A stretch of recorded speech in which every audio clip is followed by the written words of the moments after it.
The moon you see every night is not what you think it is. Scientists called it dead. They were wrong.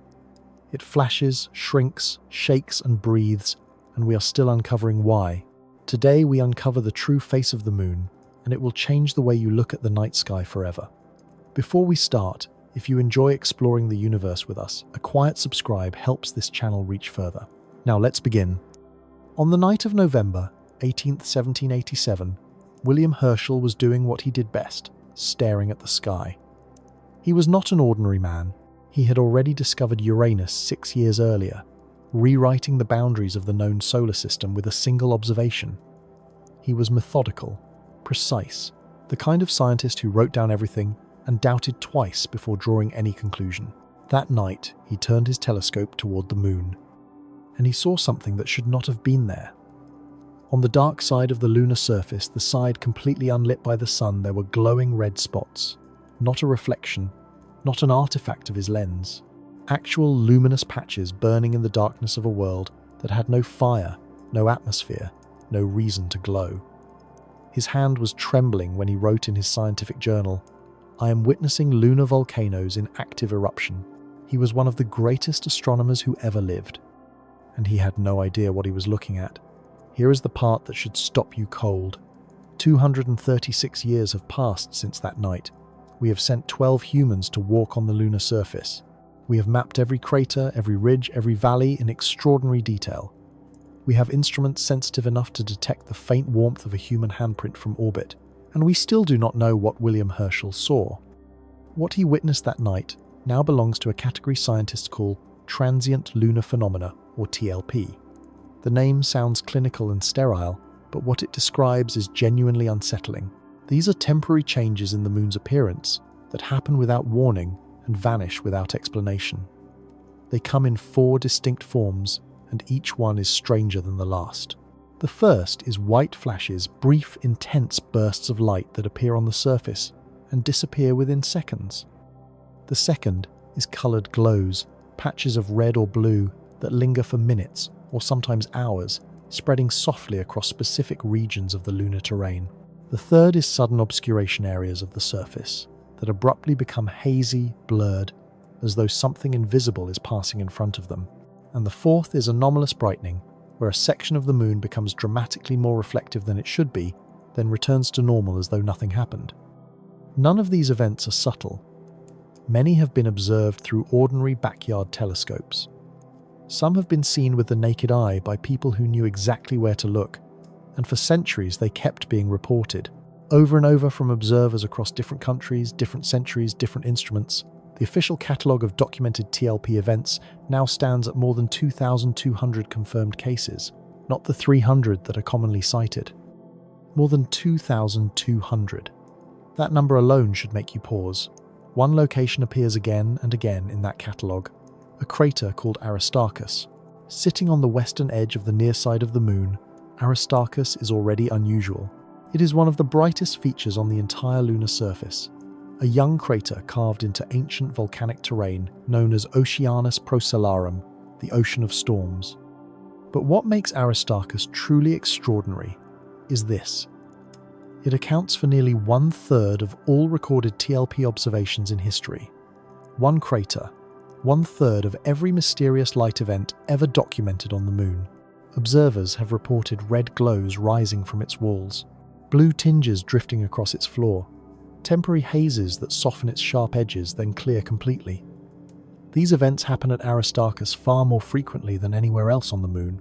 Nobody fully understands why. Some researchers believe it is connected to the geology beneath an ancient volcanic region that may still be venting gas through deep fissures. Others think the unusually reflective material of the crater walls reacts differently to solar radiation. Neither explanation is complete. The turning point came in 1958.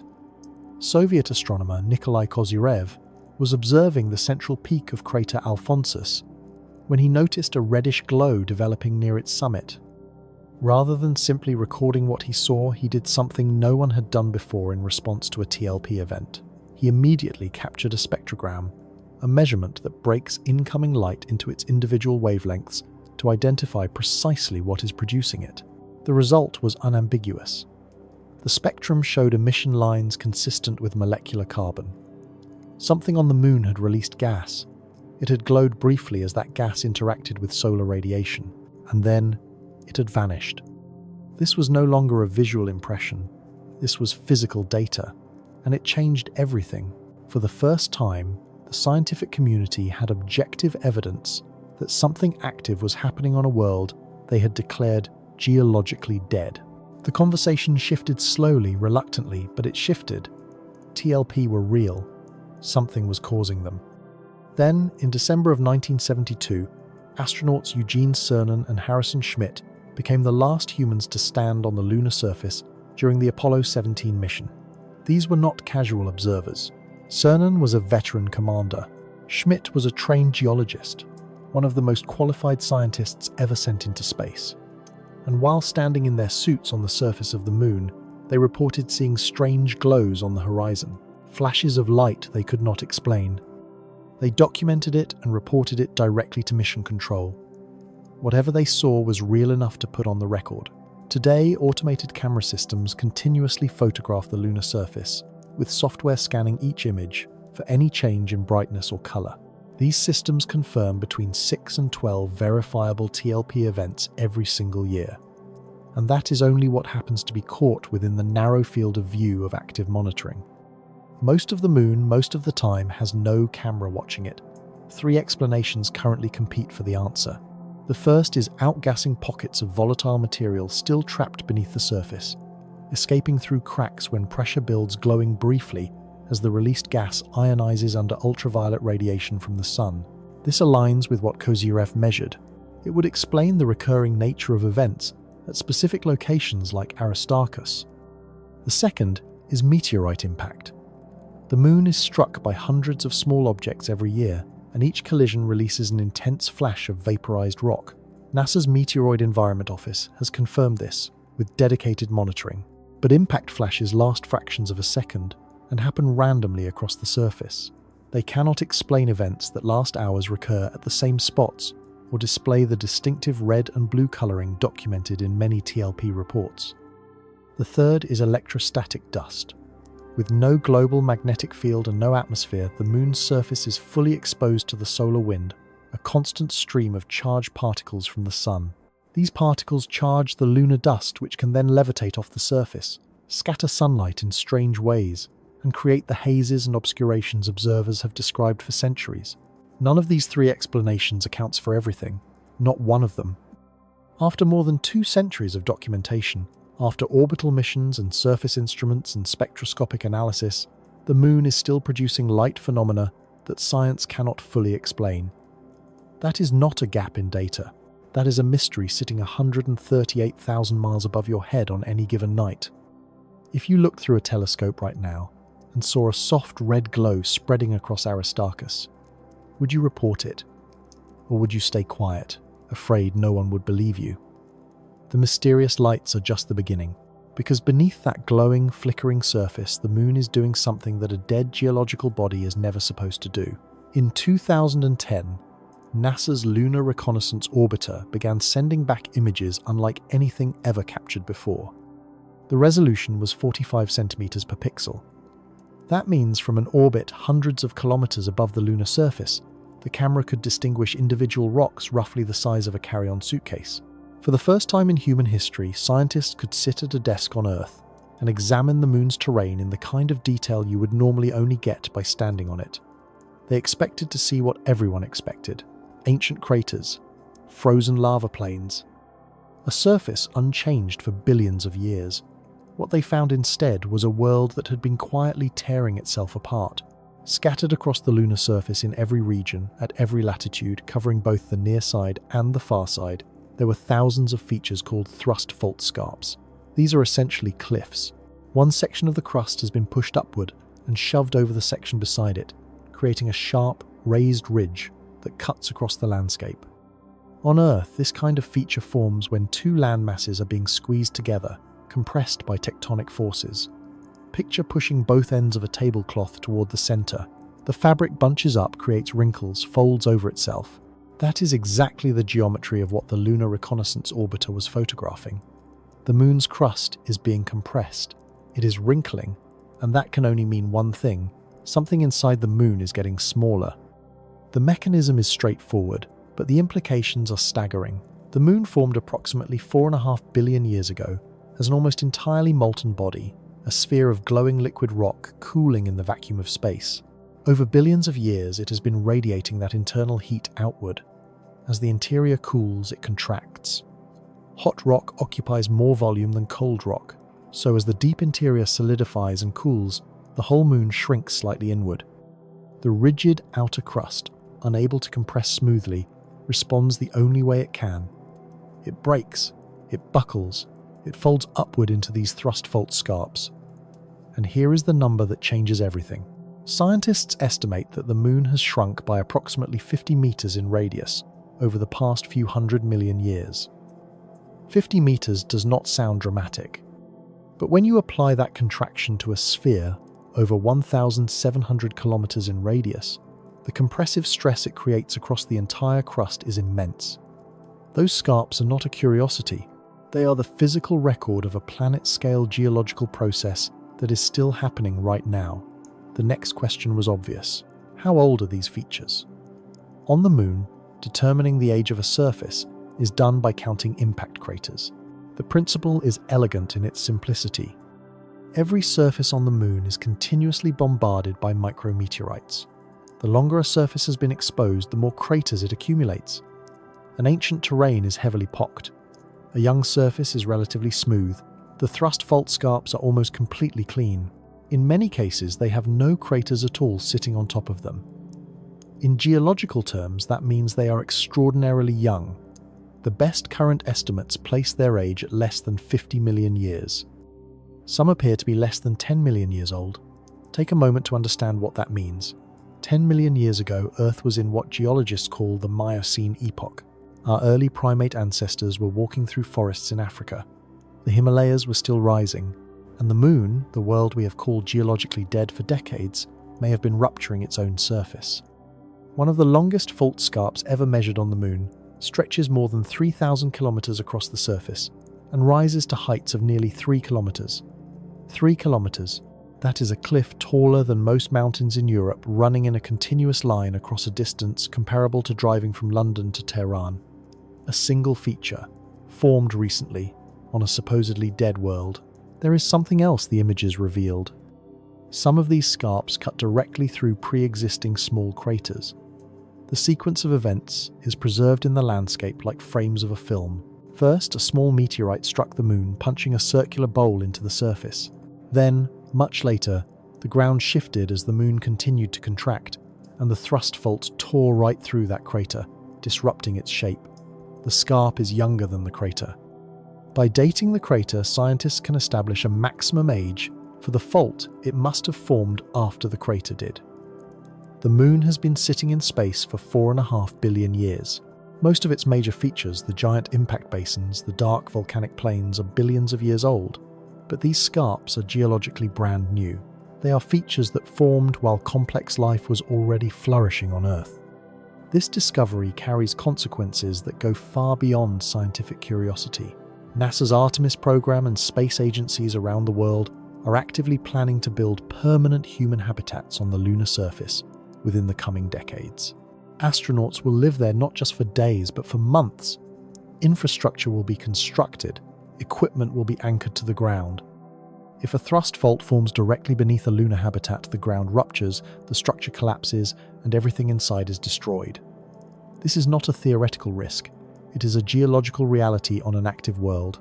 The global map of lunar fault scarps being built from Lunar Reconnaissance Orbiter data is now one of the most practically important scientific products in space exploration. Every candidate landing site for future human missions is being evaluated against that map. The goal is to identify regions of the surface that show no evidence of recent faulting places, where the ground is likely to remain stable long enough for a human presence to be established safely. The moon we thought was frozen in time is still reshaping its own surface. It has been doing so continuously, within timescales that feel almost familiar, and it is doing so in silence. At least that is what we used to think. A world that has supposedly been dead for 3 billion years is still compressing, still rupturing, still physically changing. So what exactly does science mean when it calls something dead? The moon is shrinking. And when it shrinks, it does not do so quietly. When the Apollo 12 crew landed on the moon in November of 1969, they did not just collect rocks and take photographs. Before they left, they placed a seismometer on the surface, a sensitive instrument designed to detect vibrations in the ground, and left it running. They expected silence. What they got was anything but. Over the following years, Apollo 14, 15 and 16 each added their own seismometer to the network, placing the instruments at different locations across the lunar surface. For the first time in history, the moon was being listened to from the inside. The 4 stations operated, continuously transmitting data back to Earth around the clock from 1969 all the way until NASA shut the network down in 1977. In those 8 years, the instruments recorded more than 13,000 seismic events. 13,000. On a world that was supposed to be geologically dead. To put that number in context, that is an average of more than 4 seismic events every single day for 8 consecutive years. Some were faint, barely distinguishable from background noise. Others were strong and unmistakable. But all of them pointed to the same impossible conclusion. The moon was not quiet. It had never been quiet. It was shaking constantly in ways nobody had predicted, and nobody could fully explain. Scientists eventually sorted these events into 4 distinct categories, and each one reveals something different about what is happening beneath the lunar surface. The first type is thermal moonquakes. These are the most common and the most predictable. The moon has no atmosphere to moderate its temperature, which means the surface swings between extremes that would be unimaginable on Earth. During the lunar day, which lasts approximately 14 Earth days, surface temperatures climb to around 120 degrees Celsius. During the lunar night, another 14 Earth days of darkness, temperatures plunge to around minus 170 degrees Celsius. That is a swing of nearly 280 degrees Celsius between day and night. Rock expands when it heats up and contracts when it cools down. Subject any material to that kind of thermal stress repeatedly, and it will eventually crack. Thermal moonquakes are the sound of the lunar crust fracturing under those temperature extremes, shallow, relatively weak events that occur like clockwork at sunrise and sunset on the lunar surface. The second type is impact moonquakes generated when meteorites strike the surface. The Apollo seismometers were sensitive enough to detect these impacts from thousands of kilometers away. When a rock traveling at tens of thousands of kilometers per hour hits the lunar surface, the energy released sends seismic waves rippling through the entire moon like vibrations through a struck bell. By analyzing how long those waves take to travel between the impact site and the seismometer stations, scientists can map the moon's interior. Different materials transmit seismic waves at different speeds, so the travel time tells you exactly what the waves passed through. The third type is shallow moonquakes. These are the dangerous ones. They originate at depths between 20 and 100 kilometers below the surface, and they can reach magnitudes of up to 5.5 on the Richter scale. On Earth, a magnitude 5.5 earthquake causes structural damage to buildings and is felt strongly across a wide area. On the moon, where there are currently no buildings except the ones we are planning to build, a shallow moonquake of that strength would shake the ground violently for an extended period. And that brings us to the fourth type, the one that should not exist at all. Deep moonquakes occur at depths between 700 and 1,200 kilometers below the lunar surface. The moon's total radius is approximately 1,700 kilometers. That means these quakes are originating more than halfway from the surface to the center, deep in the lunar mantle, in a region where, according to every model of how small planetary bodies cool and solidify, the rock should be completely cold, completely rigid, and completely inert. For rock at that depth to generate a seismic event, it cannot be behaving like frozen dead stone. It has to be warm enough to store elastic energy and release it suddenly when it slips. Cold, rigid rock does not slip, it just gets compressed and stays compressed. The fact that deep moonquakes exist at all tells us something profound and deeply uncomfortable. The moon's interior at those depths is not completely cold. Something is keeping it warm enough to behave in complex ways more than 4 billion years after the moon first formed. But that is not even the strangest part. The strangest part is the timing. Deep moonquakes do not occur randomly. They occur at specific locations. The Apollo seismic network identified approximately 250 distinct deep moonquake source regions, each one triggering again and again over the years. And they occur on a schedule that is tied directly to the moon's position in its orbit around Earth. When the moon is at perigee, the closest point in its elliptical orbit, roughly 360,000 kilometers from Earth, deep moonquake activity increases sharply. The pattern is clear, consistent, and repeatable. Something is triggering these quakes from the outside. In November of 1972, an experiment gave scientists a glimpse of just how strangely the moon's interior behaves. The upper stage of the Apollo 17 rocket was deliberately crashed into the lunar surface to generate a controlled seismic event. The impact registered clearly on all 4 seismometer stations, and then the moon kept shaking, not for seconds, not for minutes. For more than 10 minutes, the entire moon continued to vibrate from a single impact. On Earth, even a major earthquake typically stops producing detectable ground motion within a minute or two. Energy dissipates quickly through the wet, layered, fractured rock of Earth's crust. But the moon's interior is dry, dense, and extraordinarily uniform. Energy does not dissipate, it bounces, it echoes. It reverberates through the entire body of the moon like a rung bell holding its note.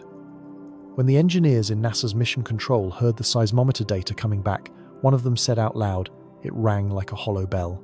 That offhand comment in a control room has fueled conspiracy theories ever since. A hollow moon, a constructed moon, a moon that is not what it appears to be. None of that is true, of course. The moon is not hollow. But here is what is also true: the internal structure of the moon is genuinely unlike what anyone expected. Dry, cold, and extraordinarily efficient at conducting seismic energy in ways that Earth's interior simply does not. And 50 years later, scientists are still feeding that original Apollo seismic data into modern artificial intelligence systems and pulling out new discoveries that the instruments of the 1970s were not capable of, revealing the data is half a century old. The findings are still coming. If the moon rang like a bell for more than 10 minutes from a single impact, what exactly is resonating inside it? Deep moonquakes happen on a schedule, as though the moon is responding to something. And that something is the very planet we are standing on. Most people understand tidal forces in one direction only. The moon pulls on Earth's oceans, creating the rhythmic rise and fall of sea level that coastal communities have measured and predicted for thousands of years. High tide, low tide, twice a day, governed by the moon's gravity as Earth rotates beneath it. But the force works both ways. And what it does to the moon itself is far more dramatic than what it does to our oceans. Earth is not just pulling on the moon's surface. It is pulling on every cubic kilometer of rock inside the moon simultaneously, and it is not pulling on all of them equally. The side of the moon facing Earth is closer to us, so it feels a stronger gravitational pull than the far side. That difference in pull across the entire diameter of the moon creates what physicists call a tidal stress, a stretching, squeezing force that tries to deform the whole moon into a slightly elongated shape pointed toward and away from Earth. When the moon is at perigee, its closest approach to Earth roughly 360,000 kilometers away, this tidal stress intensifies. Earth's gravity is pulling harder on the near side, squeezing and stretching the moon's interior with greater force than at any other point in the orbit. The rock deep inside the moon, already under pressure from billions of years of cooling and contraction, gets that extra push. And that extra push is enough to make it slip. That is why the deep moonquakes follow the orbital schedule. The rock is already sitting right on the edge of failure, held in place by friction. The tidal stress at perigee is the final increment that overcomes that friction and triggers the release. It is the same principle as a door that is already jammed and swollen in its frame. You can push steadily, and nothing happens, and then you give it one last push, and it swings open. The door was always going to open. The last push just decided when. But the connection between tidal forces and the moon's strange behavior runs deeper than just moonquakes. In 2013, NASA launched a small spacecraft called LADEE, the Lunar Atmosphere and Dust Environment Explorer. Its mission was to study the moon's exosphere, the extraordinarily thin envelope of gas clinging to the lunar surface. Calling it an atmosphere is almost misleading. It is roughly 1 trillion times thinner than the air at sea level on Earth. But it exists, and what Ladi found inside it revealed something remarkable. The exosphere contains measurable concentrations of argon-40. This particular isotope is produced by the radioactive decay of potassium-40 inside lunar rocks. As potassium-40 deep in the Moon's interior decays over billions of years, it produces argon-40 gas. That gas slowly migrates upward through tiny fractures and pores in the rock until it eventually escapes from the surface into the exosphere. Ladi measured the concentration of this gas continuously throughout its mission, and the concentration was not constant. It rose and fell in a pattern that matched the Moon's orbital position. When the Moon was closest to Earth, when tidal stresses were at their peak, argon-40 concentrations in the exosphere increased. The tidal squeezing was opening fractures in the crust, just enough to let more gas escape. The Moon was breathing in rhythm with its orbit around Earth. Then there is radon-222. This radioactive gas has a half-life of only 3.8 days. That is critically important because it means any radon-222 detected in the lunar exosphere cannot have been sitting there for weeks or months accumulating. If you detect it, it was released recently. It is being continuously produced by the decay of uranium and thorium deep in the lunar interior, and it is continuously seeping upward through the crust. Apollo instruments detected it. Orbital missions confirmed it. The Moon is not a sealed vault of inert rock. Its interior is connected to its surface through a network of fractures and fissures, and through those pathways, radioactive gases produced thousands of kilometers below are slowly working their way up to the surface and escaping into St. Hal, space. Now step back and look at all of these phenomena together, because something extraordinary emerges when you do. Earth's gravity pulls on the Moon. The Moon's interior, still warm at depth, responds by slipping along fault planes and generating deep moonquakes. Those moonquakes propagate seismic energy through the lunar crust, opening and widening existing fractures. Through those fractures, trapped gases, argon-40, radon-222 molecular carbon, escape upward toward the surface. When those gases reach the surface and interact with solar ultraviolet radiation, some of them ionize and glow. Briefly, mysteriously, in specific locations that tend to sit above geologically active regions. Transient lunar phenomena. The same inexplicable lights that William Herschel documented on the night of November 18, 1787. Every single one of the Moon's strange behaviors, the flashes of light, the seismic activity, the gas releases threads back to the same origin. Earth's tidal force acting relentlessly on the Moon, day after day, orbit after orbit, for 4.5 billion years. We tend to think of the Moon as something passive, a quiet companion, a light in the night sky. But the reality is that Earth has been squeezing and stretching the Moon every single day of its existence, triggering quakes, cracking rock, and forcing the Moon's interior to breathe outward through every crack it can find. The Moon does not just orbit Earth, it responds to Earth. It shakes because of Earth. It glows in part because of Earth. And in an irony that is almost poetic, the same planet that generated all this mystery is also the one that has spent 236 years trying to explain it. Earth pulls on the Moon every single day. So here is the question worth sitting with. Is the Moon pulling back on Earth in ways we have not fully accounted for yet? The Moon is exhaling gases from deep inside its own body. But that is not the most surprising thing hidden inside this so-called dry, barren, lifeless world. Because when scientists looked more carefully, they found water. For 40 years after Apollo, the verdict was unanimous. Scientists had analysed the lunar soil samples returned by 6 separate missions. They had run the rocks through mass spectrometers, electron microscopes, chemical analyzers, and every other instrument available. The conclusion, repeated thousands of times, across hundreds of research papers, was always the same. The Moon was bone dry.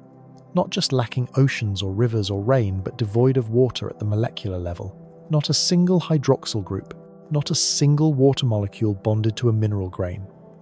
The driest place in the known solar system, sitting a mere 384,000 kilometers from a planet that is 70% ocean. The reasoning behind this certainty seemed airtight. The Moon has no atmosphere to trap moisture. Its surface is bombarded by intense solar ultraviolet radiation, that breaks apart any water molecule exposed to sunlight within hours. During the lunar day, surface temperatures in direct sunlight reach approximately 120 degrees Celsius, hot enough to boil water instantly. And the leading theory of the moon's formation, the giant impact hypothesis, suggested that the collision that created the moon was so catastrophically violent and hot that every volatile compound, including water, was vaporized and lost to space billions of years ago. The Apollo rocks seem to confirm all of this. Dry, completely, definitively, irreversibly dry. Then in 2008, India sent a spacecraft to the moon.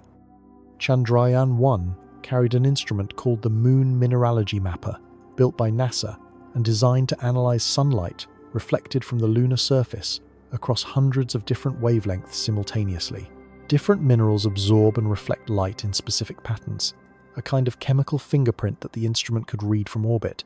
And in the data coming back from the high-latitude regions of the moon, there it was. The unmistakable spectral signature of hydroxyl groups and water molecules bonded to the minerals in the lunar soil. The scientific community's reaction was immediate and deeply skeptical. Surely it was contamination from Earth's atmosphere during the mission. Surely it was an instrumental artifact. Surely the 40 years of Apollo analysis could not simply be wrong. But then, in 2009, 3 completely independent spacecraft confirmed the same signal. NASA's Deep Impact Probe, originally built to study comets, turned its instruments toward the moon and detected water signatures. The Cassini spacecraft on its long journey to Saturn swung past the moon and found the same thing. And Chandrayaan-1 provided additional confirmation with further data passes. 3 separate missions, 3 separate instrument packages, 3 separate scientific teams, all pointing to the same conclusion. The moon had water. The 40-year certainty was wrong. But confirmation from orbit was one thing. What scientists needed was direct physical proof. In October of 2009, NASA provided exactly that in the most dramatic fashion imaginable. The LCROSS mission, the Lunar Crater Observation and Sensing Satellite, deliberately crashed a spent rocket upper stage weighing 2.3 tons into a permanently shadowed crater near the lunar south pole called Cabeus. The impact was not an accident or a disposal exercise. It was a precisely designed scientific experiment. The heavy impactor hit the surface at approximately 2.5 kilometers per second, punching deep into the ancient frozen soil and throwing a plume of debris 10 kilometers high into the lunar sky. A following spacecraft flew directly through that plume, analyzing its composition in real time before itself crashing into the surface 4 minutes later. The results stunned everyone. Water ice made up 5.6% of the excavated material by mass. That was not a trace detection. That was not a marginal signal requiring careful interpretation. That was abundant, unambiguous water ice sitting in the darkness of a crater that sunlight had not touched in billions of years. And it was 10 times more concentrated than even the most optimistic predictions had suggested. The reason those craters hold water comes down to a simple and brutal fact of physics. The permanently shadowed craters near the lunar poles never receive direct sunlight because of the angle at which sunlight strikes the moon near the poles. The temperatures inside them drop to approximately minus 230 degrees Celsius. That is colder than the surface of Pluto. At those temperatures, any water molecule that wanders into the crater, carried by a comet impact delivered by solar wind chemistry, or migrating slowly across the surface from elsewhere, freezes instantly and stays frozen forever. Over 4 billion years of accumulated delivery, these craters have become cold traps, quietly stockpiling ice in the darkness, while the rest of the moon baked under the sun. Then in 2020, the discovery took another unexpected turn. NASA's SOFIA Observatory, a large infrared telescope mounted inside a modified Boeing 747 aircraft flying high above Earth's atmosphere, turned its instruments toward the sunlit surface of the moon, not the polar shadows. The directly illuminated surface where temperatures are high enough to boil water and solar ultraviolet radiation continuously bombards every exposed molecule. SOFIA detected water molecules there too. This made no sense under the existing models. Water on the sunlit surface should be destroyed within hours, yet there it was detectable and consistent across multiple observations. The leading explanation is that the water is somehow shielded, possibly trapped inside microscopic glass beads, formed by the intense heat of ancient meteorite impacts, or bonded to mineral surfaces in configurations that protect it from direct radiation exposure. The water may also be continuously replenished, faster than it is destroyed, maintained in a fragile dynamic equilibrium between creation and loss. Which raises the question of where all this water is actually coming from. 3 distinct sources are currently considered most likely, and all 3 are probably contributing simultaneously. The first is cometry and asteroidal delivery. Comets are essentially frozen mixtures of ice and rock. When they strike the moon, the impact vaporizes everything, but some fraction of the released water vapor may migrate toward the poles before it escapes to space, eventually freezing in a permanently shadowed trap. Over 4 billion years of impacts, this process alone could deposit enormous quantities of ice. The second source is the solar wind itself. The sun constantly streams protons bear hydrogen nuclei outward in every direction. When these protons strike oxygen atoms locked in lunar minerals, they can combine to form hydroxyl groups, which can then combine further to produce water molecules. This process, called solar wind implantation, may be manufacturing small amounts of fresh water on the lunar surface, right now continuously as the sun shines. The water is also being destroyed continuously by radiation, but new water is always being created to replace it. The third source is primordial. If some of the material that formed the moon originally contained water, and if that water was buried deep enough to survive the violent heat of the moon's formation, it may still be locked inside the lunar interior today, slowly migrating upward through fractures over geological time. Current estimates suggest the permanently shadowed regions near both poles contain hundreds of millions of tons of water ice in total. Not enough to fill an ocean, but far more than enough to sustain a permanent human presence on the moon for centuries. And that changes everything about the economics and the logistics of deep space exploration. Transporting 1 kilogram of water from Earth to the lunar surface currently costs approximately $20,000, accounting for rocket fuel, launch infrastructure, and mission overhead. A crew of 4 astronauts requires a minimum of roughly 15 litres of drinking water per person per day for a 90-day lunar mission that is over 5,000 kilograms of water for drinking alone before accounting for hygiene, food preparation, and industrial use. The cost of supplying that from Earth is staggering, but water extracted from lunar ice is not just drinking water. Run an electric current through water and it splits into hydrogen gas and oxygen gas. Oxygen for breathing, hydrogen and oxygen together for rocket propellant, the same combination that powered the main engines of the space shuttle. A spacecraft traveling from Earth could refuel at the moon using locally produced propellant, then continue to Mars with full tanks. The moon stops being a destination and becomes a refueling station, a stepping stone positioned at the edge of Earth's gravity well, where the cost of launching outward into the solar system is a fraction of what it would be from the ground. The moon we were taught about, a dry, barren, resource-free rock, useful only for scientific bragging rights, does not exist. The moon that actually orbits Earth contains water, oxygen, and rocket fuel waiting to be extracted from the darkness of ancient craters. The moon has water, it has internal heat, it exhales gas from its own interior. At what point does the word dead stop meaning anything at all? Water on the moon rewrites every plan humanity has ever made for exploring deep space. But the truly staggering discovery is what lies beneath that water, because the moon may not have gone quiet after all. It may still be erupting. For the entire 20th century, the timeline was considered settled. Lunar volcanism began roughly 4 billion years ago, peaked around 3.5 billion years ago, and then faded away completely by approximately 3 billion years ago. The evidence seemed impossible to argue with.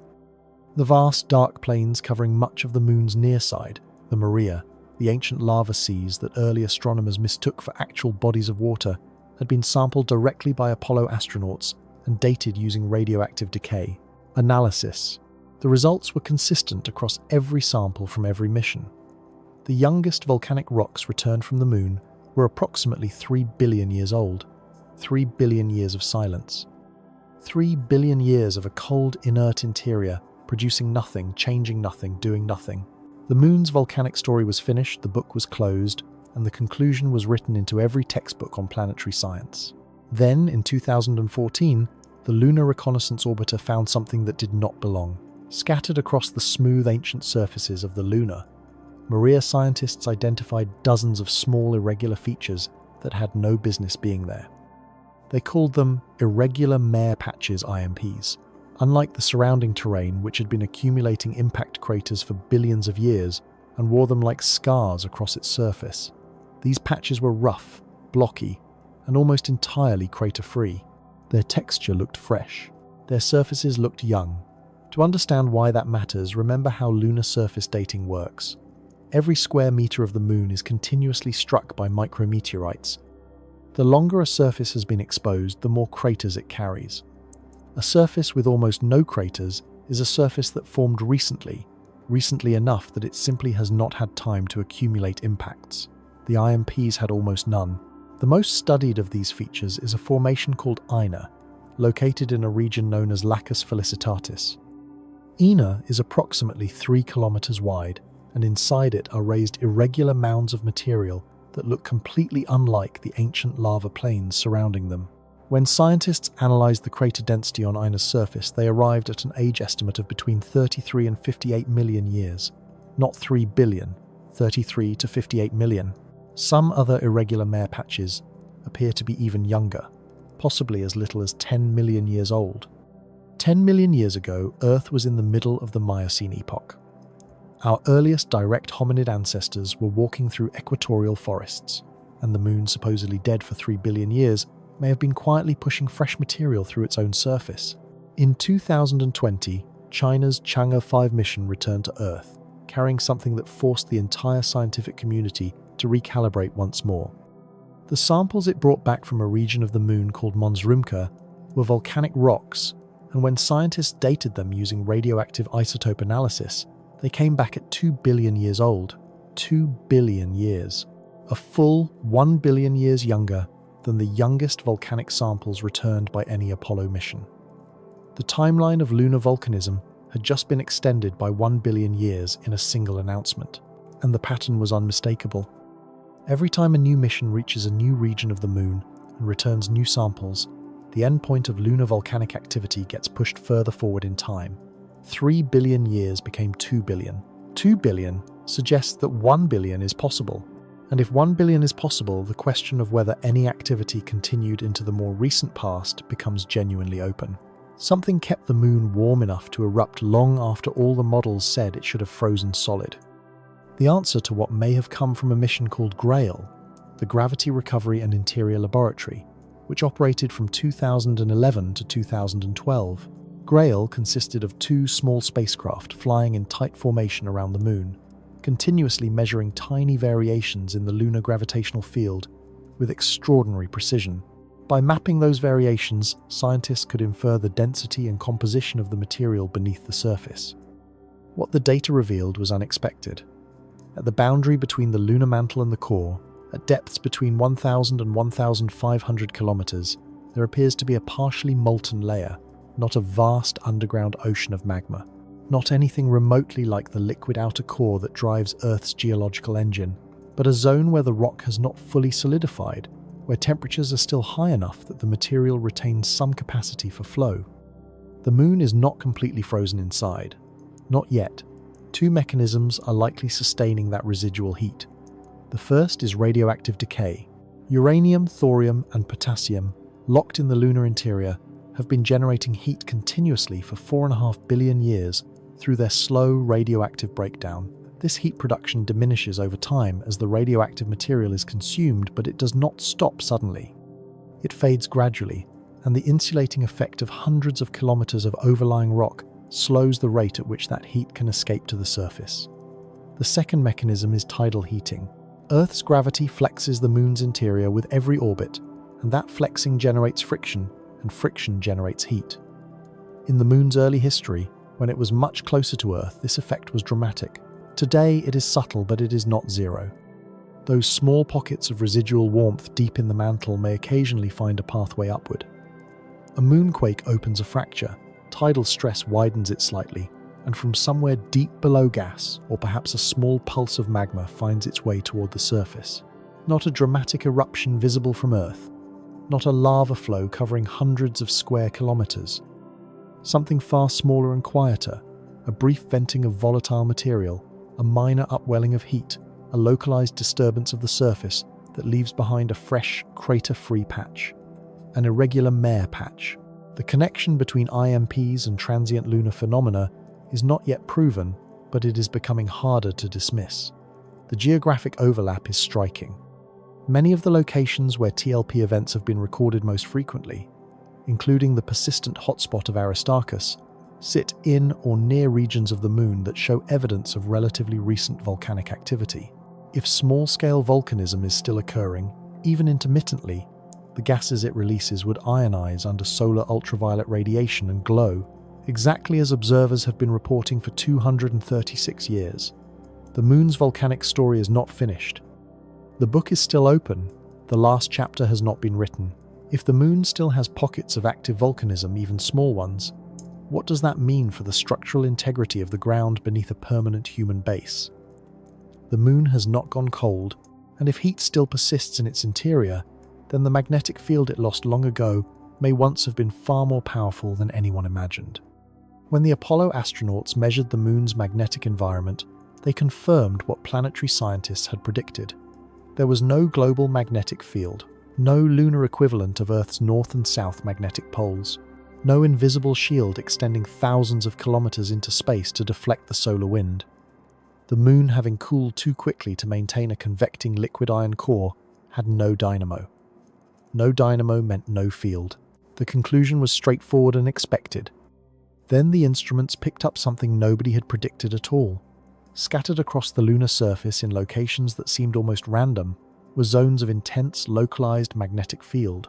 Not a global field spreading uniformly across the entire Moon, but concentrated pockets typically only a few kilometers across, where the magnetic field strength was hundreds of times stronger than the surrounding terrain, strong enough to be measured clearly from orbit, strong enough in some cases to partially deflect the incoming solar wind. On a world with no magnetic field, there were magnetic anomalies, and they demanded an explanation. The answer lies in a physical process called thermomanent magnetization. When lava erupts and flows across a surface, it is extraordinarily hot, well above 1000 degrees Celsius. At those temperatures, the magnetic domains inside the rock's iron-bearing minerals are in constant thermal motion, too agitated to align with any external field. The rock is magnetically neutral, but as the lava cools, it eventually passes through a critical threshold called the Curie, temperature approximately 580 degrees Celsius for the most common iron minerals. Below this temperature, the thermal agitation drops enough that the magnetic domains can lock into alignment with whatever external magnetic field exists at that moment. The field is effectively printed into the rock, permanently. Even if the external field later disappears entirely, the magnetization in the rock remains preserved indefinitely in the crystal structure of the minerals. This is how Earth's geological record has preserved hundreds of millions of years of magnetic field history. Every ancient lava flow that cooled through the Curie temperature carries a frozen record of the field that existed at that. The same process happened on the Moon. Ancient lava flows cooled in the presence of a magnetic field. That field was printed into the rock. The field later vanished, but the print remained. The implication is unavoidable. At some point in its past, the Moon had a global magnetic field strong enough to magnetize surface rocks. That field could only have been generated one way, by a convecting liquid iron core, a dynamo, operating deep inside the Moon. A world that scientists had assumed was always too small and too cold to generate such a field had apparently done exactly that. Measurements of the remnant magnetization in lunar rocks allow scientists to estimate how strong that ancient field once was. The numbers are striking. The Moon's ancient magnetic field is estimated to have reached between 50 and 100 microteslas in strength. Earth's current global field at the surface averages approximately 50 microteslas. The Moon's ancient field was comparable in strength, possibly even stronger during certain periods. How long did the lunar dynamo operate? The debate among scientists remains active, but multiple lines of evidence suggest it ran from approximately 4.2 billion years ago to around 3.5 billion years ago, a span of roughly 700 million years. For context, 700 million years is longer than the entire history of complex animal life on Earth. The moon sustained a magnetic dynamo for longer than animals have existed on our planet. This creates a deep problem for planetary physics. The moon is far smaller than Earth. Smaller bodies lose internal heat faster because they have proportionally more surface area relative to their volume through which to radiate heat away. By all standard models of planetary cooling, the moon should never have maintained a liquid convecting core for 700 million years. It should have solidified far too quickly, unless something was pumping extra heat into it from the outside. The leading candidate is again tidal heating. 4 billion years ago, the moon was dramatically closer to Earth than it is today, perhaps as little as a few tens of thousands of kilometers away, compared to the current 384,000 kilometers. At that proximity, Earth's tidal forces on the moon were almost unimaginably stronger. The continuous flexing and squeezing of the lunar interior by Earth's gravity would have generated enough frictional heat to keep the core molten long past the point where simple cooling models predicted solidification. As the moon gradually drifted outward, the same orbital recession we can measure today, the tidal heating decreased. Eventually, the heat source weakened enough that the core began to solidify, the convection stopped and the dynamo died. The strongest magnetic anomalies on the moon are not distributed randomly. They cluster in specific regions, and those regions share a peculiar geographic relationship with the moon's largest impact basins. The most powerful anomalies on the lunar far side sit almost exactly opposite the giant Imbrium basin on the near side. The Imbrium basin was formed by an asteroid impact so massive it excavated a bowl over 1,000 kilometers across. When an impactor of that scale strikes, it sends seismic waves radiating outward in every direction through the moon's interior. Those waves travel around and through the entire body of the moon and converge at the point on the surface directly opposite the impact the antipode. At the antipode, the converging wave energy creates a brief but extreme pulse of pressure and temperature. Rock can melt, material can be disrupted and scattered across hundreds of kilometers. If the moon's dynamo was still operating at the time of these giant impacts, which the timeline suggests it was, the melted and disrupted rock at the antipode would have cooled through the Curie temperature in the presence of that field, and it would have become intensely magnetized, frozen in place, preserved for billions of years as the anomalies we measure today.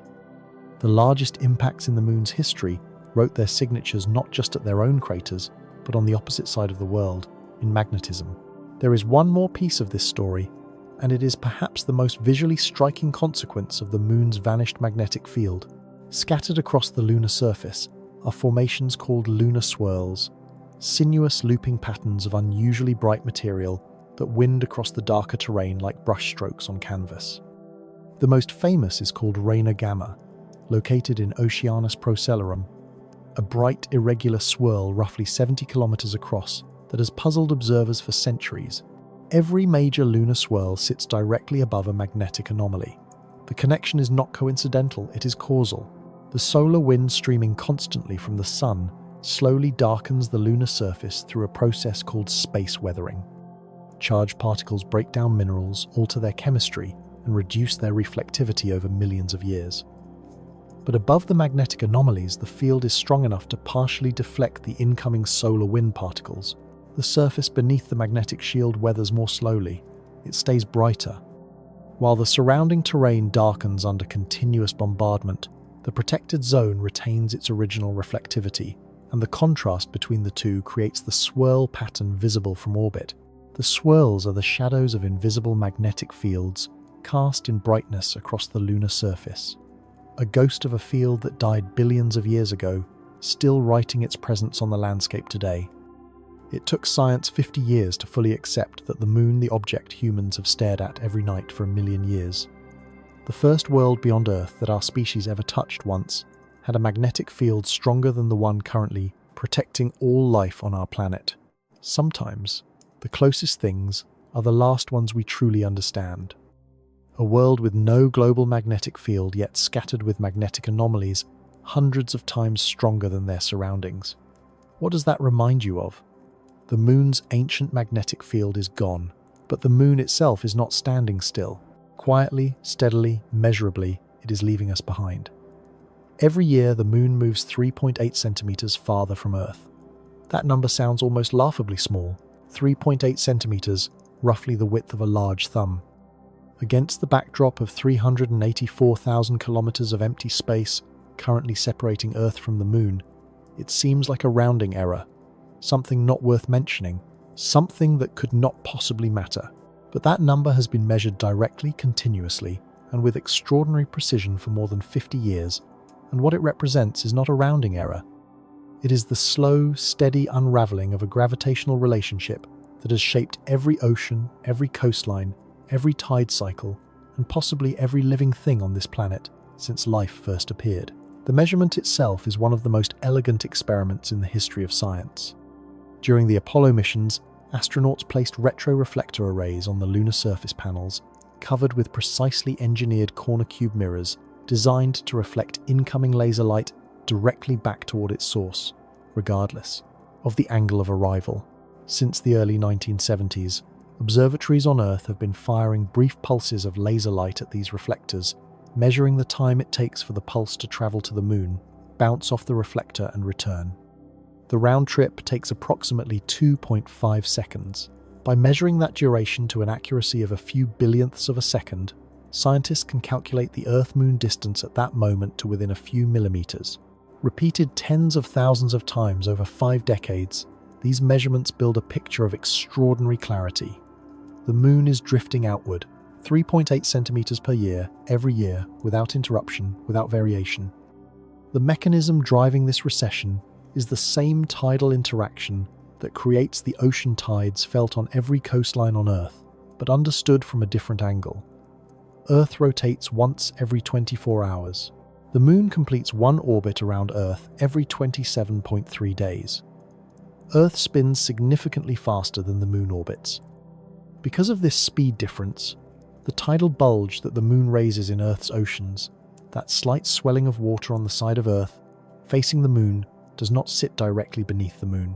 Earth's faster rotation drags that bulge slightly ahead of the Moon's position in its orbit. The bulge is always a little bit in front of where the Moon actually is. That misaligned bulge has its own gravitational field. And because it sits slightly ahead of the Moon, its gravity pulls the Moon forward, accelerating the Moon along its orbital path. When an object in orbit is accelerated, it does not simply move faster in the same orbit. It gains energy and spirals outward to a higher orbit. That is basic orbital mechanics. By continuously being pulled forward by Earth's tidal bulge, the Moon continuously gains orbital energy and continuously moves farther away. The exchange has a cost for Earth. The Moon's gravity pulls back against that same tidal bulge, creating a braking torque on Earth's rotation. Every year, Earth's day grows slightly longer. The current rate is approximately 1.7 milliseconds per century, undetectable in a human lifetime, but substantial across geological time. The evidence for this slowing is preserved in fossils. Ancient coral reefs deposit a thin growth layer for every day they are alive and a slightly thicker band marking each year. Fossil corals, approximately 500 million years old, show roughly 400 daily growth layers per year. 400 days in a year means each day was only about 22 hours long. Earth was spinning faster then, before the Moon had spent 500 million additional years applying its gravitational brakes. Extrapolate the recession backward in time, and the numbers become dramatic. 4 billion years ago, the Moon was not 384,000 kilometers away. It was approximately 24,000 kilometers from Earth, roughly 1/16 of the current distance. At that proximity, the Moon would have appeared in Earth's sky approximately 15 times larger in diameter than it appears today. Not a disk, a looming presence dominating the sky, visibly three-dimensional, close enough to seem almost reachable. The tidal forces at that distance were not a gentle daily rise and fall of a meter or two. They were catastrophic pulses raising ocean tides, hundreds of meters high, crashing across coastlines every few hours as Earth's rapid rotation swept through the tidal cycle. The ocean floor would have been scoured continuously. Coastal chemistry would have been in perpetual violent flux. Some researchers argue that this extreme tidal mixing may have played a direct role in the origin of life. The repeated concentration and dilution of organic molecules in tidal pools, the churning of chemical gradients, the constant supply of fresh mineral material torn from the seafloor, all of it driven by a Moon that was 16 times closer than it is today. If life emerged partly because of tidal chemistry, then the Moon was not just a witness to Earth's biological history. It may have been a catalyst. and now it is slowly moving away. Project the recession forward, and the future unfolds in stages. Over billions of years, if Earth and the solar system survive long enough, the tidal interaction will eventually bring Earth's rotation in sync with the Moon's orbital period. Earth will become tidally locked to the Moon, just as the Moon is currently tidally locked to Earth. One hemisphere of Earth will permanently face the Moon. The Moon will hang motionless in the sky above that hemisphere, never rising, never setting. The other hemisphere will never see the Moon at all. Day will equal month. The planet will have been slowed from its original 5-hour rotation to a period of weeks. But something more important will begin to change long before that endpoint is reached.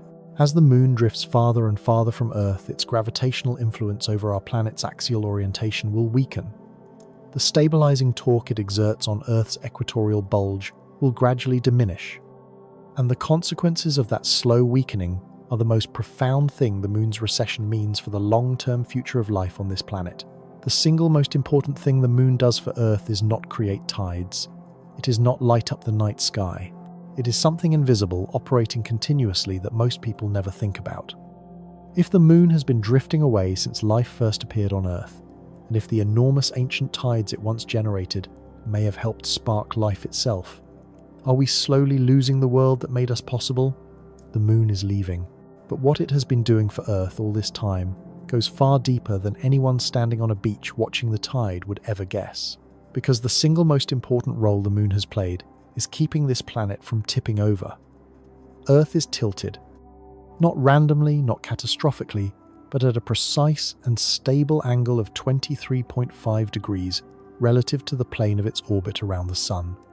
That tilt is why seasons exist. When the northern hemisphere leans toward the Sun, it receives more direct sunlight across more hours of the day summer. 6 months later, when Earth has moved to the opposite side of its orbit and the northern hemisphere leans away, the Sun is lower in the sky and the days are shorter winter. The southern hemisphere experiences the mirror image of the same cycle reversed in timing. The tilt is constant throughout the year. Earth does not wobble as it moves.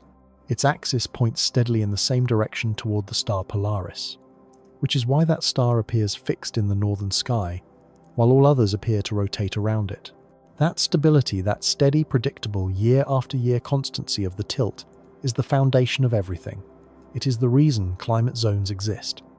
It is the reason ecosystems can be specialized.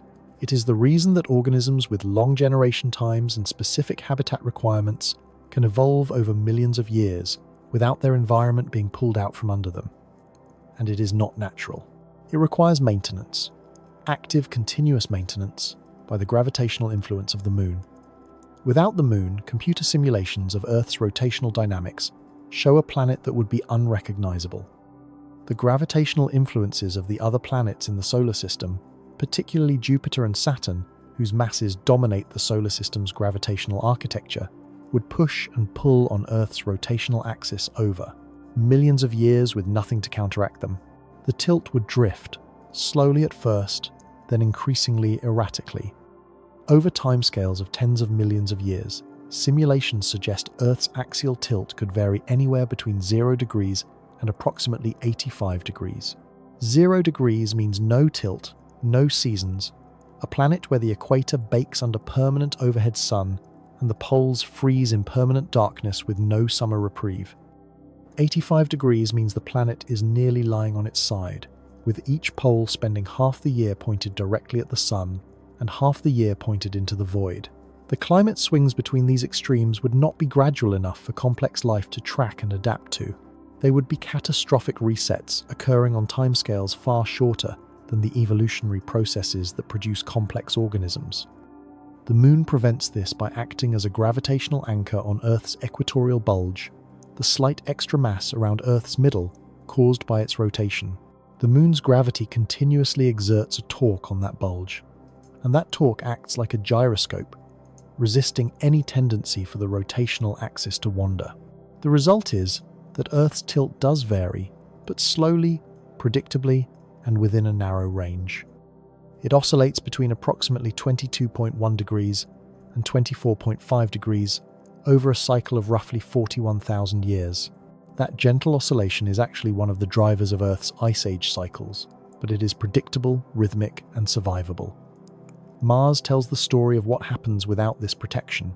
Mars has two moons, Phobos and Deimos, but they are tiny captured asteroids, not true moons in the gravitational sense.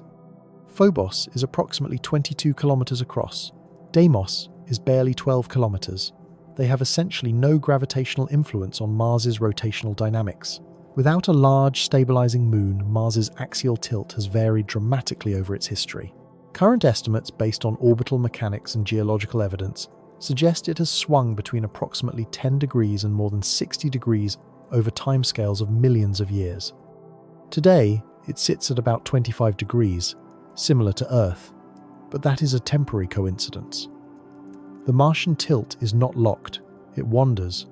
The consequences are written into the Martian landscape, layered polar ice deposits that record dramatic climate shifts.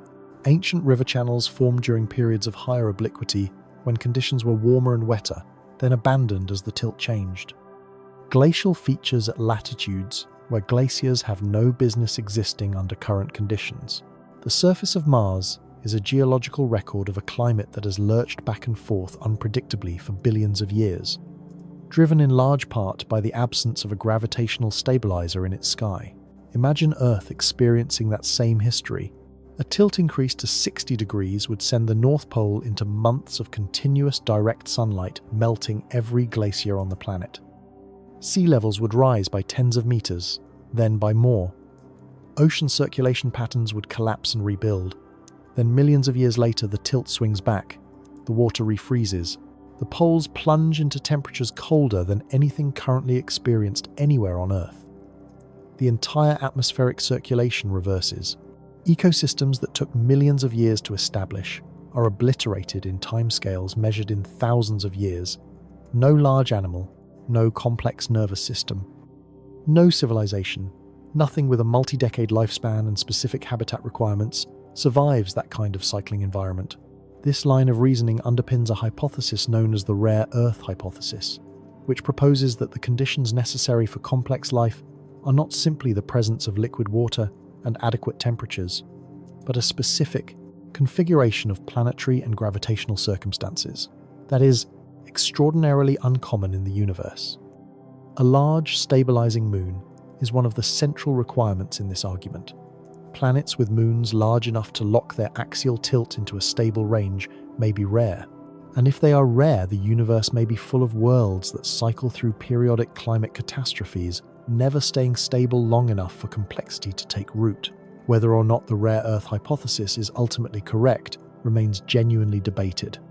Some researchers argue that life is more resilient and adaptable than the hypothesis assumes. Others point out that tidal locking to a nearby star, which many rocky exoplanets experience, might provide its own form of climate stability. The question is open, but the moon's role in Earth's stability is not speculative. It is measurable. It is operating right now. Every day, the moon's gravity is exerting its quiet influence on Earth's equatorial bulge, keeping the tilt steady, keeping the seasons regular, keeping the climate predictable enough for the 4 billion years of continuous biological evolution that eventually produced the organisms reading these words. As the moon drifts outward, that influence will slowly weaken. Billions of years from now, Earth's tilt may begin to wander beyond its current narrow range. The stabilizing anchor will have moved too far away to hold firmly. But long before that moment arrives, the sun will have exhausted its hydrogen fuel and expanded into a red giant engulfing the inner solar system. The moon's eventual absence as a stabilizer will never become the problem that ends complex life on Earth. Something else will get there first. For now, the Guardian is still in place, still pulling, still holding the axis steady, still making seasons and weather and the predictable march of climate zones that life has built itself around for billions of years. It is just 3.8 centimeters farther away than it was last year. If the moon is a necessary condition for complex life, then every planet in the universe without a large moon may be a world where complexity never got its chance. How many of those worlds are out there? The moon has protected life on Earth for billions of years. And now the species that exists because of that protection is preparing to return, not for a visit, to stay. On December 14th, 1972, Eugene Cernan climbed the ladder of the Apollo 17 lunar module for the last time, stepped off the surface, and became the last human being to stand on the moon. Before he lifted his boot from the dust, he spoke a few quiet words into his helmet microphone. A brief, unrehearsed statement that this was not goodbye, that humanity would return. He was wrong about the timeline. It took more than 50 years, but the return is coming, and when it arrives, it will bear almost no resemblance to what came before. The entire Apollo program across 6 successful lunar landings spanning 3 years accumulated a total of approximately 80 hours of human presence on the lunar surface. The longest single stay was Apollo 17 itself, 74 hours and 59 minutes from landing to liftoff. 3 days on another world. The astronauts worked in shifts, slept in their cramped module, collected samples, deployed instruments, drove a rover across the terrain, and then came home. It was an extraordinary achievement.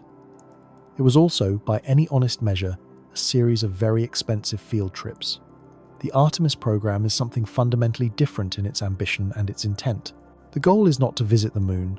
The goal is to inhabit it, to build infrastructure, to establish a permanent human presence that does not pack up and leave after 74 hours, but instead persists, grows, and eventually becomes self-sustaining. The distinction between Apollo and Artemis is the same distinction between planting a flag on a distant shore and building a settlement there. The chosen location reveals everything about how this mission has been conceived. Every Apollo landing was near the lunar equator, chosen primarily for favorable lighting conditions and relatively flat terrain. The South Pole was never seriously considered for Apollo. It is remote, rugged, and difficult to reach. For Artemis, the South Pole is the only place that makes sense. The reasons are the same ones discussed in the previous hour of this story. Permanently shadowed craters near the South Pole contain hundreds of millions of tons of water ice, the single most valuable resource in deep space. And on the peaks and ridges surrounding those craters, a phenomenon called the peaks of eternal light exists. Elevated terrain that receives sunlight for more than 90% of every lunar year because of the extremely shallow angle at which sunlight strikes the poles. Solar panels placed on these peaks could generate power almost continuously, solving the brutal energy problem posed by 14-day lunar nights, where temperatures drop to minus 170 degrees Celsius. Water and power, the two prerequisites for sustained human presence, both available within a few kilometers of each other at the lunar South Pole. That is why every major space agency on Earth is targeting the same region. But inhabiting the moon means confronting hazards that Apollo's brief visits could largely ignore, and they are formidable. The first is radiation. Earth's magnetic field deflects the vast majority of the energetic particles streaming from the sun and from deep space. On the lunar surface, with no global magnetic field and no atmosphere, that protection disappears entirely. Radiation exposure on the moon is approximately 200 times higher than at sea level on Earth. For a crew member spending 6 months on the lunar surface, the kind of rotation being planned for permanent bases, cumulative radiation exposure becomes a serious long-term health concern. Brief Apollo missions could accept that risk. Permanent residents cannot. The second hazard is moonquakes. As documented in detail in this story, the moon experiences shallow moonquakes reaching magnitudes of up to 5.5, strong enough to cause structural damage to surface habitats. Any permanent structure built on the lunar surface must be engineered to survive ground motion that would damage conventional buildings on Earth in an environment where evacuation options are limited to a spacecraft that may be days away from being ready to launch. The third hazard is the dust. Lunar regolith, the layer of broken powdery rock covering the surface, is unlike any soil found on Earth. On Earth, rock particles are continuously rounded and smoothed by wind, water, and biological activity. The moon has none of these. Its regolith particles have been shattered by billions of years of meteorite impacts and never eroded. They are angular, jagged, and microscopically sharp, with a chemical reactivity that makes them cling electrostatically to every surface they contact. The Apollo astronauts complained about lunar dust relentlessly. It coated their suits within minutes of stepping outside. It scratched visors. It worked its way into joints and seals. It was, according to multiple crew reports, the single most operationally annoying aspect of working on the lunar surface. Harrison Schmitt, the only professional geologist ever to walk on the moon, a man whose entire career had been spent studying rocks, developed an allergic reaction to lunar dust on his very first day outside. He spent portions of his extravehicular activities sneezing inside his spacesuit. He holds entirely by accident the distinction of being the only human being in history to suffer an allergic reaction to the surface of another world. The engineering teams designing Artemis habitats consider lunar dust one of their most serious unsolved problems. Equipment left unprotected on the surface degrades within hours. Dust that enters a habitat and is inhaled could cause long-term pulmonary damage similar to silicosis. Solving the dust problem either through electrostatic dust shields, pressurized airlocks with rigorous cleaning protocols, or surface treatments that reduce dust adhesion is one of the active frontiers of lunar architecture research. Two solutions to the radiation and dust problems are emerging as particularly promising, and both draw on the moon itself rather than technology brought from Earth. The first is three-dimensional printing of habitat structures from lunar regolith. The moon's surface material, despite its inconveniences, is abundant and free. Robotic systems could process regolith into a construction material and print thick-walled habitat shells before any human crew arrives. A wall of regolith, 1 meter thick, provides radiation shielding, comparable to the protection offered by Earth's atmosphere. Structures built from local material solve both the radiation problem and the mass problem. Every kilogram of habitat material that does not need to be launched from Earth saves enormous cost and complexity. The second solution is lava tubes. The Lunar Reconnaissance Orbiter has identified what appear to be the collapsed entrances to ancient lava tubes, tunnels carved through the lunar crust billions of years ago by flowing lava that later drained away, leaving hollow passages behind. Some of these tubes are estimated to be hundreds of meters wide and potentially kilometers long. The rock ceiling above such a tube would provide natural radiation shielding. The temperature inside would be stable, insulated from the extreme swings of the surface, and the enclosed environment would offer protection from micrometeorite impacts, which constantly pepper the unshielded surface. A lunar base built inside a lava tube would be in a very real sense living inside the moon itself. Using the ancient geology of this world as the walls of a home, the geopolitical dimension of this return is unlike anything the original space race produced. Apollo was a bilateral competition between two superpowers. The new lunar program involves a much larger cast. The United States Artemis program is building an international coalition with contributions from the European Space Agency, the Japan Aerospace Exploration Agency, the Canadian Space Agency, and others. China is pursuing its own lunar program, in parallel with plans for a robotic research station at the South Pole by approximately 2035 and eventual crewed missions to follow. India's Chandrayaan program continues to advance, with Chandrayaan-4 targeting a sample return mission. Private companies including SpaceX, Blue Origin, and Astrobotic are developing lunar landers and surface systems as commercial contractors. Multiple nations and multiple companies are simultaneously targeting the same small region near the lunar South Pole. The diplomatic and legal frameworks governing territorial claims, resource rights, and shared infrastructure on the moon are among the most contentious, unresolved issues in current international space policy. And underlying all of it is the strategic logic that makes the moon worth this level of investment and competition. The moon is not merely a destination, it is a position, a location at the edge of Earth's gravity well, where the cost of launching further into the solar system drops dramatically compared to launching from Earth's surface. A spacecraft that refuels at the moon using propellant manufactured from lunar water ice can reach Mars, expending roughly 1/6 of the energy required for a direct Earth-to-Mars mission. The moon is a logistics hub, a refueling depot, a forward operating base for the deeper solar system. The first civilization to establish reliable propellant production on the moon does not just have a base there, it has a strategic advantage in every mission beyond the moon for as long as that advantage holds. If you were offered 6 months inside a lunar base, with all basic necessities, provided the chance to live on another world, to wake up every day under a sky full of stars, with no atmosphere to dim them, would you go? Returning to the moon is, certain. But what keeps scientists awake at night is not the engineering. It is what is waiting there that we have not yet found, because the unanswered questions buried in the lunar surface may rewrite the entire history of our solar system. Stand back from everything covered in this story, and a pattern emerges. Every time humanity has looked at the moon more carefully, with better instruments, higher resolution cameras, more sensitive detectors, more sophisticated analysis, the moon has turned out to be stranger and more complex than the previous level of examination suggested. This pattern has repeated itself without exception for 50 years. There is no reason to believe it has stopped. The questions that remain unanswered about the moon are not minor gaps to be filled in by routine data collection. They are fundamental. Some of them concern the moon's origin, some concern its present interior, some concern what its existence has meant for the emergence of life.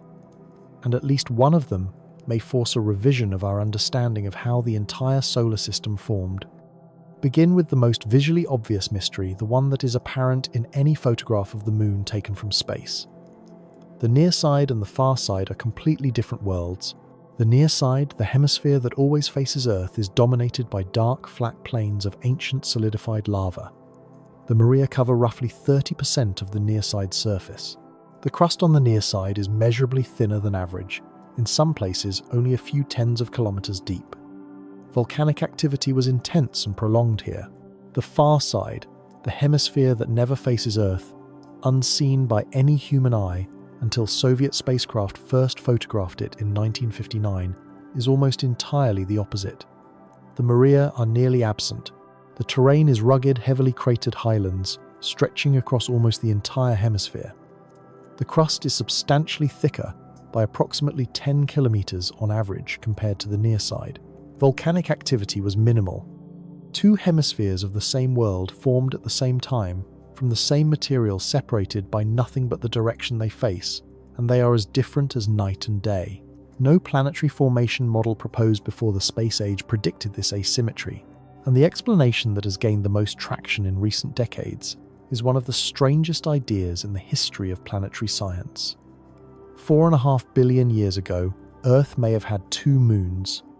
The hypothesis proposes that when the giant impact that formed the moon occurred, it created not one large body, but two: a large primary moon, the one we have today, and a smaller companion, perhaps a third of the primary's mass, orbiting at a stable gravitational distance. For tens of millions of years, both moons orbited Earth together. Then the smaller moon's orbit decayed. It drifted slowly toward its larger companion, and rather than colliding violently in a high-speed impact that would have shattered both bodies, it approached at low relative velocity and merged. The collision was more like a slow accretion than a crash. The material of the smaller moon did not punch through the larger one. It piled up on one hemisphere, adding a thick layer of additional crustal material. That hemisphere became the far side, the thick, ancient volcanic desert far side that still shows the scars of that ancient accretion in its extra 10 kilometers of crust.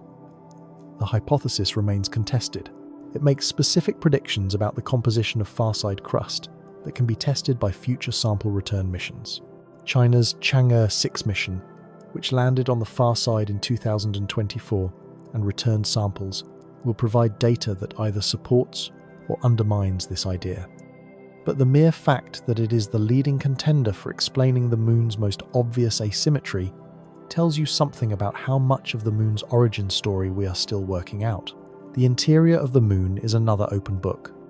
The best current models, built from seismic data gravity measurements and orbital analysis, suggest a structure, something like this: a small, solid iron core, approximately 240 kilometers in radius, at the center, surrounded by a partially liquid outer core, approximately 330 kilometers thick, surrounded by a solid mantle extending upward to the crust. But these are models built from indirect measurements. Nobody has confirmed this structure directly. The seismic network deployed by Apollo had only 4 stations widely spaced and operated for only 8 years. The data resolution is far too coarse to resolve the fine structure of the lunar interior with confidence. Future seismic networks with dozens of stations operating for decades will be able to map the moon's interior with the kind of precision that geologists use to map Earth's interior structure. Until then, the question of exactly what the moon is made of at depth and how much residual heat persists in its core remains genuinely open. The distribution of water ice is similarly more complicated than the initial discovery suggested. Early models assumed the ice was concentrated in a relatively simple pattern in the permanently shadowed craters near the poles. Subsequent orbital analysis has revealed the picture is far more complex. Ice appears to be distributed in layers mixed with regolith, at varying concentrations present at some locations and absent at neighbouring ones that seem geologically identical. The processes controlling where ice accumulates, how deep it extends, and how pure it is in different locations are not yet understood. Every robotic lander that drills into the South Polar region will be answering questions that cannot be answered from orbit. Then there is the question that connects everything in this story to the largest question of all: the Moon's giant impact origin. The standard model of lunar formation holds that approximately 4.5 billion years ago, a Mars-sized body called Theia collided with the proto-Earth at a glancing angle. The impact vaporized much of both bodies. The debris flung into orbit around Earth eventually coalesced into the Moon. It is a scenario supported by the Moon's composition, its orbital dynamics, and the physics of planetary formation. But there is a problem that has quietly troubled planetary scientists for decades. If the Moon formed from a mixture of Earth material and Theia material, the two should have somewhat different isotopic signatures, the specific ratios of different atomic variants of the same elements. Earth and Theia formed in different parts of the early solar system and should carry subtly different chemical fingerprints. When scientists measure the isotopic composition of lunar rocks and compare them to Earth rocks, the signatures are almost identical, far more identical than the giant impact model straightforwardly predicts. Either the collision mixed the materials far more thoroughly than simulations suggest, or Theia happened to form in exactly the same part of the solar system as Earth and carry the same isotopic fingerprint, or the standard model is missing. Something important. This is not a minor discrepancy. It is a persistent, unresolved tension at the heart of the leading theory for how our closest neighbour came to exist. And the irregular mare patches, with their anomalously young surfaces, suggesting recent volcanic activity, remain entirely unsampled. Nobody has collected a rock from an IMP and brought it back to a laboratory. The age estimates are based entirely on crater counting from orbit. They could be wrong. They could be even younger than current estimates suggest. Or they could reveal that the volcanic activity that created them was not magmatic at all, but driven by gas release or some other process not yet considered. Every one of these open questions is waiting, patient, buried, preserved in rock and ice, and magnetic anomalies, waiting for the instruments and the humans and the rovers that are coming. The Moon we thought we understood, grey, silent, static, solved, turns out to be a world still actively composing its own story. And the most important chapters of that story, the ones that will tell us where we came from and whether life like ours is common or vanishingly rare in this universe, have not been read yet. Of everything uncovered in this story, the mysterious flashing lights, the moonquakes deep in a supposedly dead interior, the water on a sunlit surface that should destroy it, the ancient magnetic field stronger than Earth's, which one stays with you? The Moon holds secrets about the past of the solar system, about the origin of life, about the future of our species. And all of it leads to one final question, the largest one of all. Start at the beginning of this story and walk through it one more time. A world that flashes with mysterious light, observed for more than 200 years, still not fully explained. A world that is physically shrinking its rigid crust, buckling under the compression of a cooling interior, producing cliffs and ridges that formed within the last 10 million years, essentially yesterday in geological time. A world that shakes with thousands of seismic events every year, including deep moonquakes that occur on a precise schedule tied to the gravitational pull of another planet. A world that exhales radioactive gases through fractures in its own crust, breathing outward in rhythm with its orbit. A world that contains hundreds of millions of tons of water ice locked in eternal darkness, and water molecules surviving on a sunlit surface where they have no right to exist. A world that may still be erupting quietly in small pulses of heat and gas that leave fresh, uncratered patches on an otherwise ancient landscape. A world that once carried a magnetic field as strong as Earth's, sustained for 700 million years by a liquid iron core that should never have stayed molten that long. A world that is slowly, measurably, permanently leaving us, moving 3.8 centimeters farther away every year, taking with it the gravitational anchor that has held Earth's axis steady and made complex life possible. Every single one of those phenomena is real. Every one has been measured, documented, confirmed by independent missions and independent scientists across decades of research. And not one of them was expected. But here is what makes this more than a list of surprising discoveries. These phenomena are not independent. They are not separate curiosities that happen to share the same address. They are threads in a single fabric connected at their roots by the same underlying physics. The moon's cooling interior drives the shrinking, which creates the fault scarps which generates the shallow moonquakes. Earth's tidal force squeezes the lunar interior, triggering the deep moonquakes which open fractures which allow gas to escape, which may produce the transient light phenomena that have puzzled observers since 1787. The same radioactive elements producing the heat that sustains the partially molten interior are the ones generating the radon and argon detected in the exosphere. The ancient tidal heating that kept the core molten long enough to generate a magnetic field is the same tidal mechanism operating at vastly reduced intensity that still triggers moonquakes today. The water ice accumulating in polar cold traps arrived partly through cometary impacts, partly through solar wind chemistry, and may have been redistributed by the seismic activity, reshaping the crust over billions of years. Pull any one thread and the others move. The moon is not a collection of isolated mysteries. It is a system, a geologically, chemically, and gravitationally interconnected system, still operating, still evolving, still responding to forces both internal and external. What we thought was a dead rock is a machine, a slow, ancient cooling machine that has been running since before the first single-celled organism appeared on Earth, and that has not yet stopped.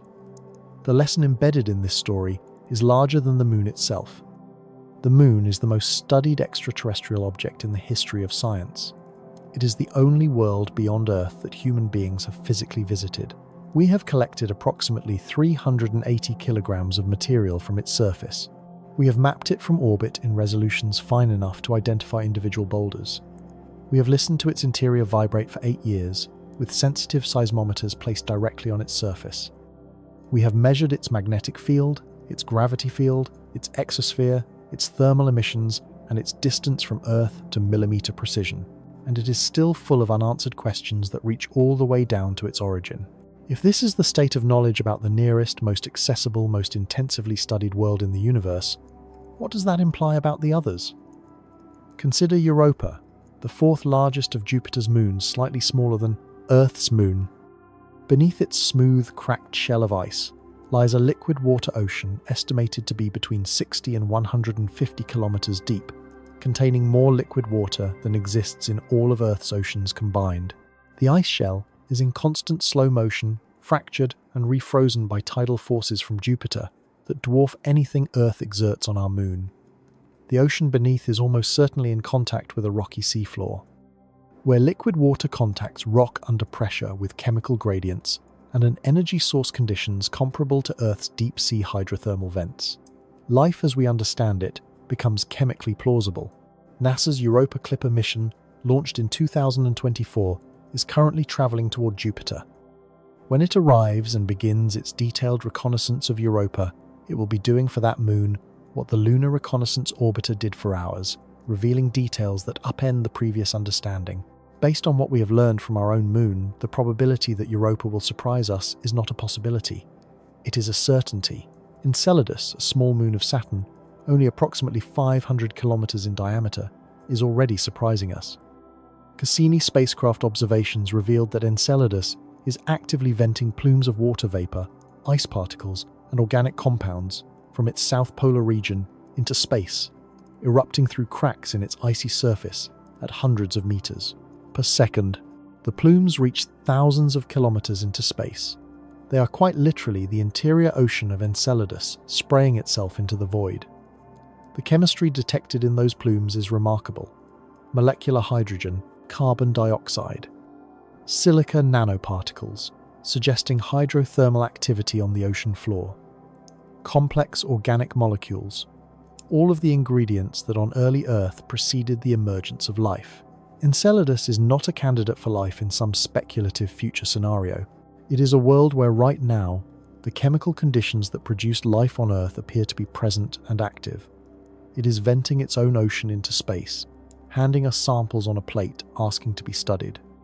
And Titan, Saturn's largest moon, presents something different again. It has a thick nitrogen atmosphere denser than Earth's. On its surface, rivers and lakes of liquid methane flow across plains of water, ice bedrock evaporating, raining down, flowing back to the sea. A complete hydrological cycle, but made of hydrocarbons rather than water. Complex organic chemistry is happening in Titan's atmosphere, continuously producing compounds that rain down onto the surface and accumulate over geological time.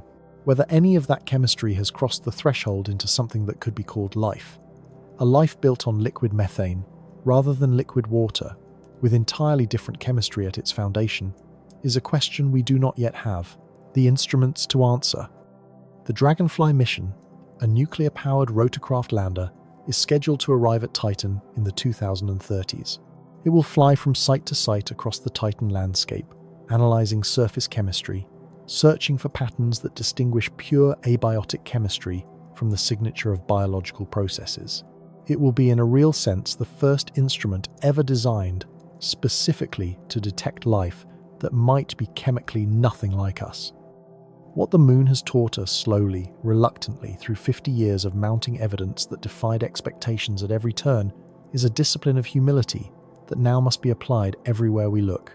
We called the moon dead because it was small and old and showed no obvious signs of activity when examined with the instruments of the mid-20th century. We were wrong. We called the lunar interior cold and inert because simple thermal models predicted it should be. We were wrong. We called the moonbone dry because the rocks brought back by Apollo showed no water. We were wrong. We assumed the volcanic history was finished at 3 billion years. We were wrong. We assumed no global magnetic field meant no history of a global magnetic field. We were wrong. The pattern is consistent. Every time we assumed we understood the moon, we were missing something. Every time we looked harder, the moon pushed back with a new layer of complexity that the previous level of examination had been too blunt to detect. Apply that lesson to the solar system and the universe beyond it, and the implications are vertiginous. There are more than 200 known moons in this solar system alone. Most have been observed only from a distance by spacecraft that flew past briefly or photographed them from far away. We have placed a lander on only a handful. We have sampled the surface of only one beyond Earth. For the vast majority of those 200 moons, our level of understanding is roughly equivalent to what 19th century astronomers knew about our own moon, which is to say, the surface features and very little else. How many of them are doing things we have not detected? How many have liquid layers beneath their surfaces, or ongoing geological activity, or chemical processes that our current instruments would classify as nothing more interesting? Background noise. How many worlds have we already dismissed as dead because we looked with instruments not sensitive enough to see what was actually happening? We are looking for life in the universe with a particular definition of what life looks like. It uses liquid water as a solvent. It is based on carbon chemistry. It generates certain chemical byproducts that we know how to detect because we are familiar with our own biochemistry. Titan challenges that definition. It asks whether liquid methane could play the role that water plays, whether biochemistry could take a fundamentally different form and still deserve the name. We do not know the answer. We have never had to confront the question in a real physical environment before. The honest answer is that our definition of life may be a definition shaped entirely by the only example of life we have ever studied, Earth life, and may be too narrow to recognize something genuinely alien when we encounter it. Every new mission answers a question and replaces it with 3 more. That is not a failure of science. That is science working exactly as it is supposed to work. The universe does not run out of depth. Every layer of understanding reveals a deeper layer beneath it. Every answer is a door. The question is always what is on the other side. The moon has been in our sky for 4.5 billion years. It has been studied by human eyes for as long as human eyes have existed. It has been visited, sampled, measured to millimeter precision. And it is still producing phenomena we cannot fully explain, still carrying secrets we have not yet read, still pushing back against every attempt to declare it understood and move on. That is not a frustration. That is an invitation. The next time you look up on a clear night and find the moon, and you will, because it is always there, the brightest object in the night sky, the most familiar face in the universe, look at it differently than you did before this story began. What you are looking at is not a dead rock. It is a world that is actively shrinking, its crust still buckling under the stress of a cooling interior. It is a world that shakes with thousands of seismic events every year, many of them triggered by the gravity of the planet you are standing on. It is a world that breathes radioactive gas outward through fractures in its own body, in rhythm with its orbit. It is a world that carries water in its darkest, coldest shadows, water that may one day become the fuel that carries our descendants to Mars.